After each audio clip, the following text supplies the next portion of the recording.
Good afternoon. I am Jennifer Walker Gates, board certified immigration attorney in Austin, Texas. And I'm here today to talk about adjustment of status and specifically what documents are required for the adjustment of status process. We have another earlier video where we talk about the adjustment of status process as a whole, kind of an overview of the different steps, the different parts and pieces that go into the process and how it typically works. In today's video, I'm going to share with you a tool that we have developed at Walker Gates Vella for our clients. It has been modified a little bit and it will be available through a link underneath this video for you if it is helpful. So this is important because if you don't have the right documentation when you submit your application for adjustment of status, the first thing that can happen is that your whole application packet can be rejected out of the mailroom and not even get receipted in at USCIS. USCIS employs contractors to look through the mail, through each packet that comes in, and go through a checklist and ensure that that packet is complete and correct documentation-wise. And if it's not, it gets sent right back to you. So that's one reason it's important. Furthermore, even if your case does get receipted into USCIS, if you don't have all of the documentation required, your case may be delayed or complicated. You may end up having any number of issues. The most common is what's called a request for evidence or an RFE, where you get sent a letter asking for missing documentation. Every time your case has another additional step like that, it's another opportunity for there to be some kind of glitch or delay. So for that reason, I'm providing a list of documents that I hope will be helpful for you. It is in Microsoft Word format and you can easily modify it. So I'm just going to show you really quickly what is entailed and how it kind of works. And if it is useful for you, please don't hesitate to download this document for yourself. So here is the document that we have developed at Walker Gates Vella for our clients. As you can see, it includes sections for identity documents, family relationship documents, good faith marriage evidence, evidence of eligibility for adjustment of status, and then finally the I-485 Affidavit of Support. We have a separate list of documents that we developed for the Form I-944. I'm not including those in this video simply because we believe very strongly that the I-944 is not long for this world.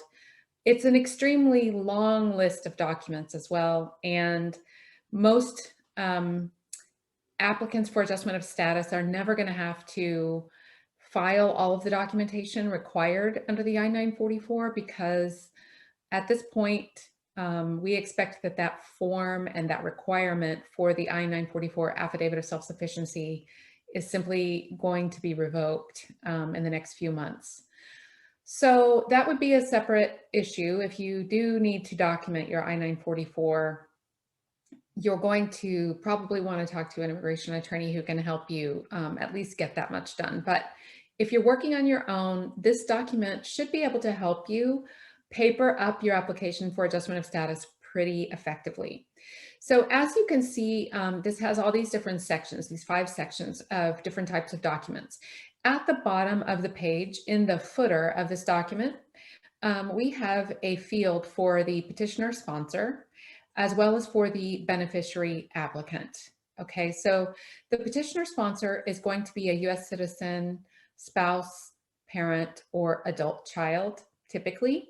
And the beneficiary applicant is the immigrant or the person benefiting from the filing of the petition and applying for adjustment of status. So we also include over here a date requested. That is something that we do at Walker Gates Vella is to help us keep track of when, very clearly when we requested documents from a client, but that may not be necessary for you to complete. But if you want to, it's very easy. You just click on this, it pops out a little date thing and you can select the date.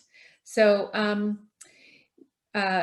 for the petitioner sponsor field, if you put in, I'm going to say, let's pretend like my husband is petitioning for me. His name is Andrew Gates. I am Jennifer Walker Gates.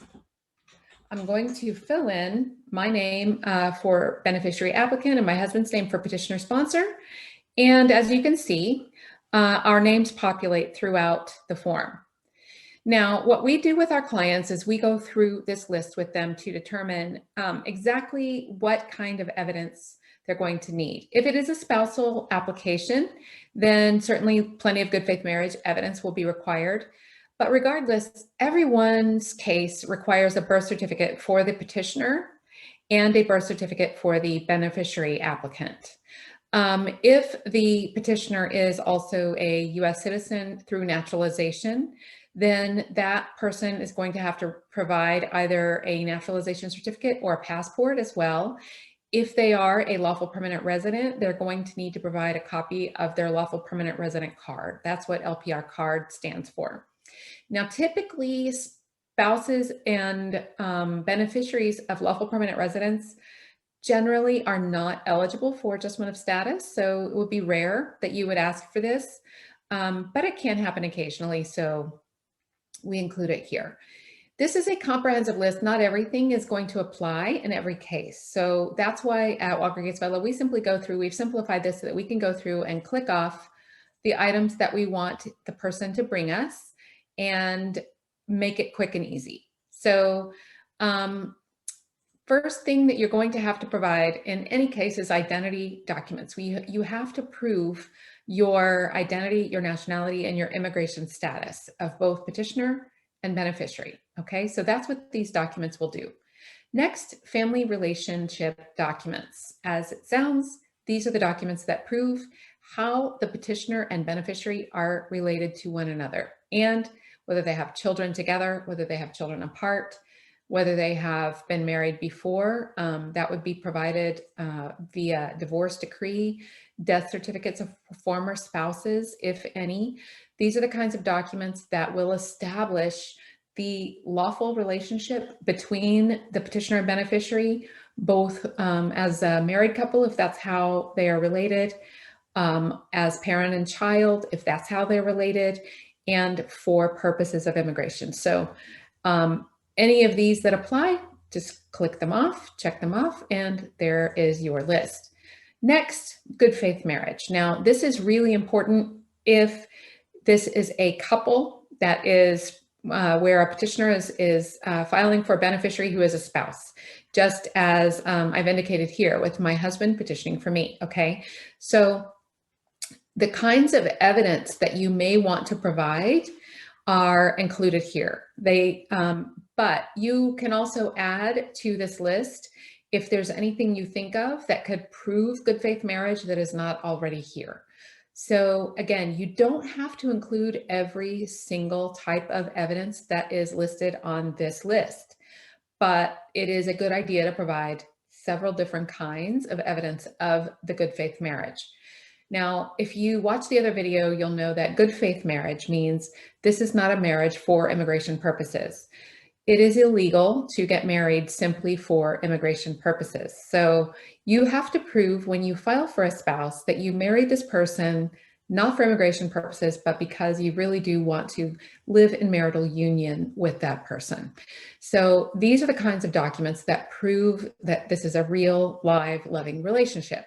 Joint tax returns, bills with both spouses' names or showing a common address, bank statements with both names or showing a common address, birth certificates of shared children, passport pictures of both the beneficiary and the applicant. Definitely, these are always required in a spousal petition. You have to include the beneficiary applicant and the petitioner in those little passport pictures. Wedding or family photos, always really important. Affidavits of friends and family may be used in some cases.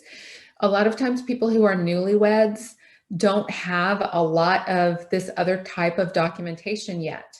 They may not have had time to establish a bank account.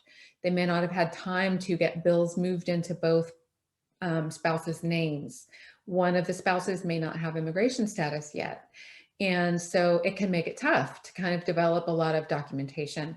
So in those cases, you can use affidavits of friends and family regarding the marriage. And those would be, affidavits are like sworn letters that say, I know this couple, here's how I know them, here's how I've spent time with them, here's how I've seen them interact. I was in attendance at their wedding, or I have gone to dinner with them at their house.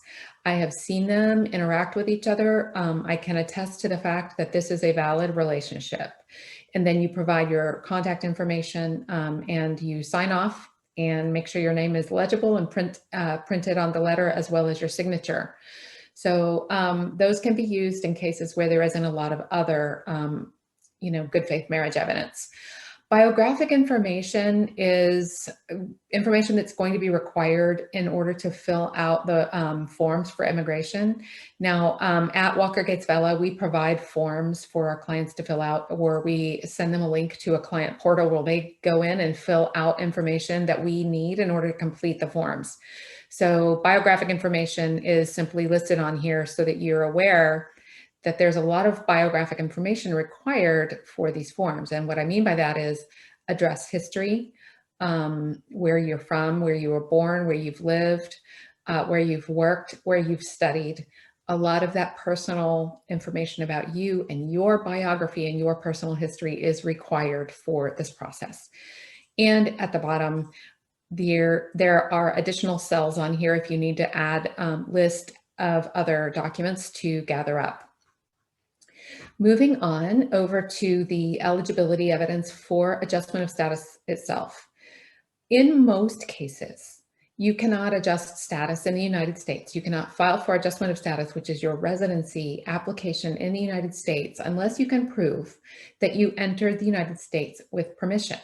So for proof of lawful entry, that is one of the top items on this list. You have to include that. A lot of times that will come from a passport, from a stamp in a passport. Sometimes it comes from a white I-94 card. Sometimes it comes from a parole document. There are a number of different ways to prove lawful entry, but proving that lawful entry is going to be key most of the time. The exception is if you are applying for what's called 245I. That's in the top right corner of this list. 245I was a program under the immigration law that allows people to get residency through adjustment of status, even if they entered without permission. They had to pay a $1,000 fine. They had to prove that they had a petition filed before April 30th of 2001 on their behalf or on behalf of a parent or a spouse that they were, living with at that time. And so all of the documentation required to prove eligibility for a 245I adjustment of status is listed here. However, again, not everybody is going to be eligible for that. So if it doesn't apply to you, just leave it unchecked. Form I-693 medical examination is required for every applicant for adjustment of status. So that's checked off here. And again, you can find an authorized provider for that I-693 at uscis.gov/find a doctor. So I'm going to go ahead and write that here, uscis.gov/find a doctor. You can go to that link and input your zip code, and then that site will take you to a provider that can help you get that medical exam done, but that is required for everybody. Again, biographic forms, there are ones that we issue at Walker Gates Vela. Criminal disposition documents, very important. If you've ever had an arrest, that you provide criminal disposition documents. You have to do this to prove that you're still admissible to the United States. You cannot be approved for adjustment of status if you're not admissible. If you have questions or doubts at all about your admissibility or your eligibility based on any kind of criminal interaction that you may have had in your past, definitely seek the advice of a lawyer. Don't try this on your own. The last section of documents pertains to the documentation that goes with your Affidavit of Support, your Form I-864. This is the form that proves that the petitioner has enough financial resources to sponsor their beneficiary or applicant. If they don't, then a co-sponsor must step in and must provide the authorization to use their financial data, and they must sign off on a commitment to support that immigrant if the immigrant is not able to support him or herself. So affidavit of support in this left column, it includes all the evidence required for the petitioner or sponsor, and in the right column, all evidence required from a co-sponsor if the petitioner or sponsor does not earn enough under the poverty guidelines to sponsor that immigrant. Hopefully all this makes sense. If not, please reach out to us at Walker Gates Vela. We would be happy to consult with you to explain how the adjustment of status process works and help you file your application if that's what you ultimately need.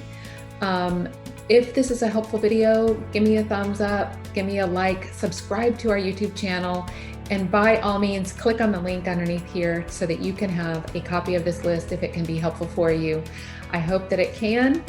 I hope that you all are safe and well, and that you are all applying for adjustment of status and getting that residency as quickly and as smoothly as possible. Again, please reach out to us if we can help with anything. Thank you so much, and I look forward to seeing you again very soon.